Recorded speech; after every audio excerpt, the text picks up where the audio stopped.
Pak, saya sudah sering mendengar kunci sukses, rahasia sukses, bagaimana kita bertumbuh. Tolong dong saya dikasih tahu ya apa rahasianya atau apa sih penyebabnya orang-orang itu susah bertumbuh? Apa sih penyebabnya orang-orang itu kok susah sukses gitu? Kira-kira kalau Anda mendapat pertanyaan seperti ini apa jawabannya?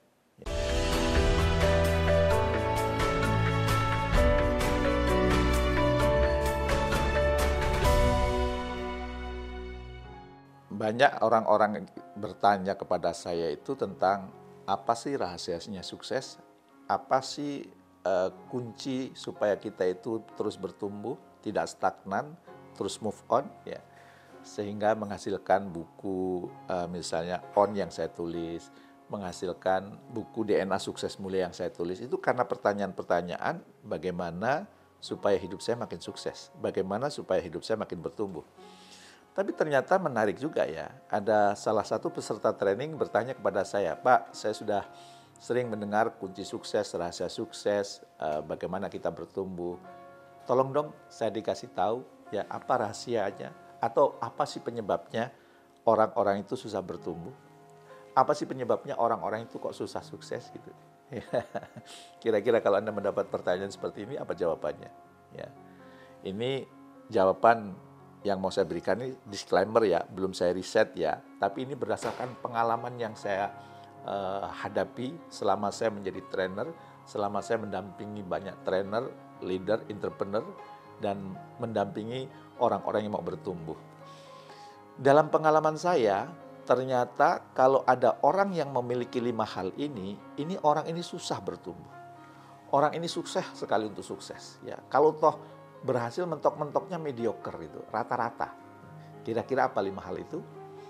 Yang pertama adalah kalau orang itu sering menyalahkan. Menyalahkan orang tuanya, dulu orang tua saya nggak belajar parenting, jadi mendidik saya ya kayak gini.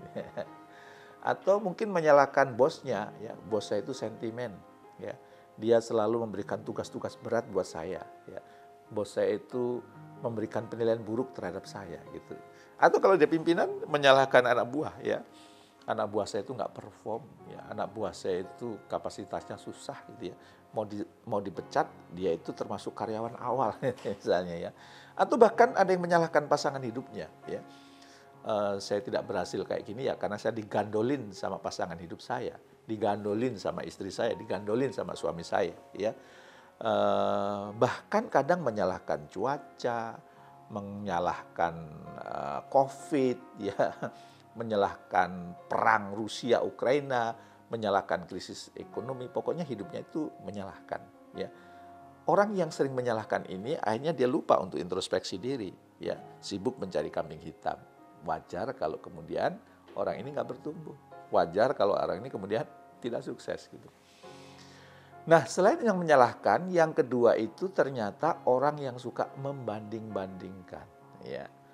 Membandingkan dengan teman kuliahnya yang dulu sama-sama kuliah di kampus yang sama, kok sekarang nasibnya beda, ya. Membandingkan sesama rekan bisnis, membandingkan sesama rekan kerja dan sebagainya. Ingat ya, kalau kita membandingkan hidup kita dengan orang lain, baik orang-orang di sekitar kita, maupun membandingkan tokoh-tokoh yang sering muncul di sosial media, itu Anda akan selalu kalah. Kenapa? Karena pasti kemungkinan besar yang dibandingkan itu apa? Orang lain itu punya kelebihan, sementara Anda punya kekurangan. Sehingga ini akan makin minder, makin minder, makin minder, makin minder Anda itu. Ya. Dan ini menyebabkan Anda kurang bersyukur. Karena orang lain yang Anda lihat itu kelebihannya, sementara diri Anda yang Anda lihat kekurangannya. Nah, orang yang suka membanding-bandingkan ini, ya, selain makin lama makin tidak percaya diri, makin lama juga makin kufur nikmat. Ya. Bukannya bersyukur, tapi dia mengeluhkan banyak hal yang ada dalam dirinya. Hati-hati, ya, nggak boleh kita sering membanding-bandingkan dengan orang-orang di sekitar kita. Emang nggak boleh membandingkan Babi Jamil? Boleh. Membandingkan siapa? Diri Anda hari ini dengan diri Anda masa lalu. Kira-kira pertumbuhannya seperti apa? Ya, perkembangannya seperti apa? Dan mungkin membandingkan Anda hari ini dibandingkan yang Anda harapkan 5 atau 10 tahun yang akan datang. Kira-kira seperti apa? Boleh. Membandingkannya dengan diri kita, bukan dengan orang-orang di sekitar kita. Dan yang ketiga itu ternyata apa? Orang-orang yang tidak tumbuh, orang-orang yang susah sukses itu karena apa? Dia masa lalunya itu kuat mencengkeram hidupnya. Kalau dia masa lalunya berhasil, dia akan membanggakan masa lalu, sehingga kemudian susah diajak bertumbuh, karena merasa masa lalunya udah sukses, sudah berhasil. Dan kalau masa lalunya itu membuat luka, masa lalunya itu membuat dia itu mungkin dibully, ya, menimbulkan luka batin, dia juga akan terjebak dengan masa lalu yang menimbulkan penderitaan dalam hidupnya. Dia tidak bisa berdamai dengan masa lalu, ya, padahal dunia terus berubah. Jadi coba Anda perhatikan, orang-orang yang selalu fokus dengan masa lalunya, ya itu susah diajak move on. Ya, saya benar-benar mengalami kesulitan menghadapi orang-orang yang selalu terjebak dengan masa lalu untuk kemudian diajak berkembang, diajak move on, move up, itu energinya luar biasa. Oke. Kemudian ternyata orang-orang yang susah sukses itu, susah bertumbuh itu juga hobinya mencela. Ini jago banget urusan mencela itu ya.